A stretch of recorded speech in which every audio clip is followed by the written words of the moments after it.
আজকে বৃহস্পতিবার ৭ই আগস্ট।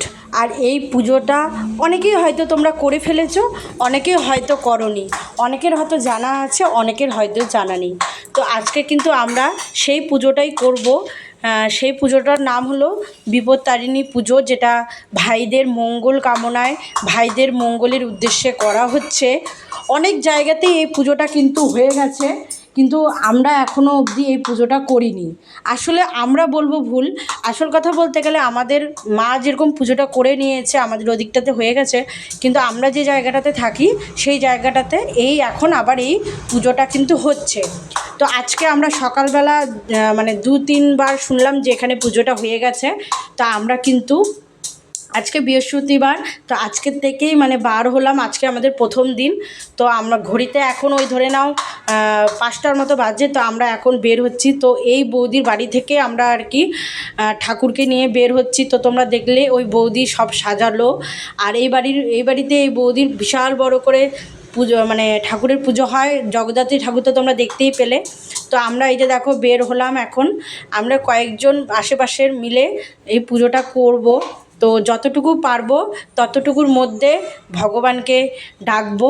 তো তোমাদের সাথে সেটাই শেয়ার করলাম। দেখো অনেকেই আসছে, তো সবার সাথে মিলেই এই পুজোটা করব।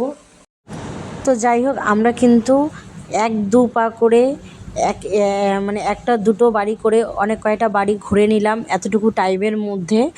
আর সবটা তো তোমাদের সাথে শেয়ার করা যাচ্ছে না, তো যতটুকু পেরেছি সবটুকু শেয়ার করেছি।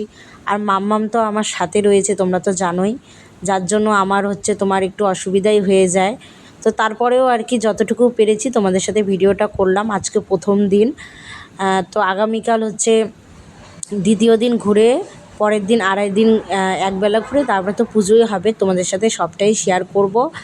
তো বিপত্তারিণী পুজোটা করছি দাদা ভাইয়ের মঙ্গলের জন্য। আশীর্বাদ করো ঠাকুর সবাই যেন ভালো থাকে, সুস্থ থাকে। তো যাই হোক, ভালো মন্দ সবটা মনের মধ্যে রেখে পুজোটা করে যাব। ভগবান সবাইকে যেন ভালো রাখে, সুস্থ রাখে, এই ভাবনা চিন্তা নিয়ে তোমরাও আশীর্বাদ করো। পৃথিবীর যত দাদা ভাই আছে সবাই যেন ভালো থাকে, সবার উদ্দেশ্যে পুজোটা করা। সবাইকেই ভালো রেখো, আমার পরিবারকেও ভালো রেখো, আমার দাদা ভাই সবাইকেই ভালো রেখো। তো কেমন লাগলো ছোট্ট একটা ভিডিও তোমাদের সাথে শেয়ার করলাম।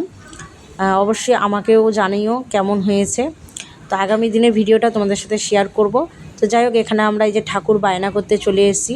ঠাকুর বায়না করে কথাবার্তা বলে তারপরে আমরা আবার অন্য বাড়িতে যাব। তো এই যে এখানে দেখো ঠাকুর বায়না করে নিলাম। তো অবশ্যই সাথে থেকো, পাশে থেকো, আর অবশ্যই দেখো।